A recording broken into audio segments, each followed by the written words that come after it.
इस वीडियो से, इस जजमेंट से एक बात और निकल के आती है कि पति पत्नी दोनों को ही अपने रिलेशनशिप ठीक करने के लिए, अपनी मैरिज को बचाने के लिए कोई भी कसर नहीं छोड़नी चाहिए, वरना कई ज़िंदगी खराब हो जाती हैं। पति पत्नी तो सब झेल ही रहे हैं, लेकिन सबसे ज़्यादा असर होता है बच्चों का, जिनका कोई भी कसूर नहीं होता।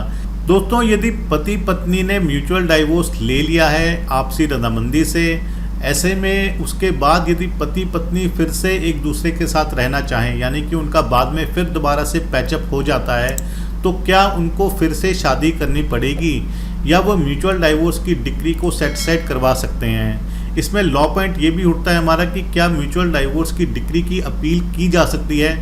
देखिए, कई बार क्या होता है कि हस्बैंड वाइफ म्यूचुअल डाइवोर्स ले तो लेते हैं, लेकिन उनका मन नहीं मानता। उनको लगता है कि यदि सही परिस्थितियां हों, सही सर्कमस्टांसेस हों, तो ऐसे में वो शादी को निभाना चाहेंगे और निभा सकते हैं। आज का वीडियो उन सभी कपल्स के लिए है जिनका शायद अभी समय ठीक नहीं चल रहा है, लेकिन वो शादी को बचाने के लिए अपनी पूरी कोशिश कर रहे हैं। ये वीडियो उनको एक और आस बनाएगा, क्योंकि कोशिश करने वालों की कभी हार नहीं होती। ऐसे में एक कपल की बात बताऊंगा जिन्होंने म्यूचुअल डाइवोर्स हो जाने के बाद फिर से साथ रहने का फैसला किया, क्योंकि उनका पैचअप हो गया, और ऐसे में कानून ने भी उनके प्यार पर मोहर लगाई। वीडियो को अंत तक ज़रूर देखिएगा ताकि आप कोई भी चीज़ मिस ना करें। वीडियो को शुरू करने से पहले मैं आप सभी को रिक्वेस्ट कर दूं कि यदि आपने अभी तक चैनल को सब्सक्राइब नहीं किया है तो चैनल को सब्सक्राइब कर लीजिए, साथ ही नोटिफिकेशन बेल आइकन भी दबा दीजिए। इन केस आपकी कोई भी लीगल समस्या है, लीगल क्वेरी है, तो आप मुझे भेज सकते हैं। नमस्कार दोस्तों, लीगल गुरुकुल में आप सभी का बहुत बहुत स्वागत है। चलिए वीडियो को शुरू करते हैं। दोस्तों, केस बड़ा इंटरेस्टिंग है और पंजाब का केस है ये। देखिए, हस्बैंड वाइफ की मैरिज हुई थी सन 2011 में। फैमिलीज क्योंकि सिख थी तो सिख रीति रिवाज के हिसाब से शादी हुई। शादी के बाद उनके घर एक बेटी भी हुई, लेकिन उनके टेम्परामेंटल डिफरेंसेस थे, जिस वजह से हस्बैंड वाइफ एक दूसरे से अलग रहने लग गए। अब वो कब से अलग रह रहे थे? वो सन 2017 से, यानी कि 11 में शादी हुई, 5-6 साल वो साथ रहे और 17 में जाकर के दोनों सेपरेटली रहने लग गए।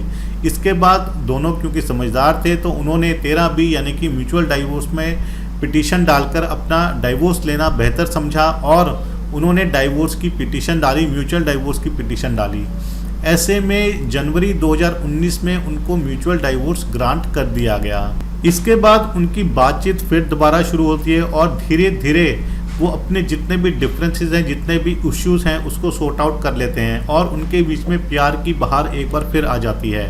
अब ऐसे में वो चाहते थे कि उनका म्यूचुअल डाइवोर्स के ऑर्डर को रद्द किया जाए, क्योंकि वो फिर से पति पत्नी की तरह रहना चाहते हैं और अपनी शादी को कंटिन्यू करना चाहते हैं। ऐसे में हस्बैंड वाइफ ने हाई कोर्ट का दरवाज़ा खटखटाया। हाई कोर्ट में उन्होंने एक पिटीशन डाली कि उनकी 13B की म्यूचुअल डाइवोर्स की डिक्री एंड जजमेंट को सेट किया जाए, क्योंकि अब उनका दोबारा से पैचअप हो गया है। उन्होंने अपने इशू सॉर्ट आउट कर लिए हैं और वो हस्बैंड वाइफ की तरह रहना चाहते हैं।